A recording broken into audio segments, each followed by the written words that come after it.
We guide you through how to get your Telegram chat ID in 2026 using simplest and fastest method available right now. So the first thing you need to do is to open your Telegram app on your phone or desktop and tap the search icon at the top. Type in at user info bot and select the verified bot from the results. Then tap start at the bottom of the chat. Instantly the bot will generate your personal information including your chat ID number. This is the numeric ID you need for bots, integrations, and automation tools. If you need a group chat ID instead, go to your Telegram group, tap the group name at the top, select add members, search for at user info bot, and add it to the group.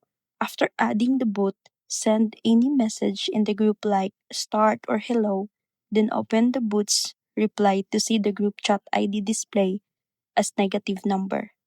The negative number is your official group chat ID. Simply copy and paste it whenever you require. So that's it.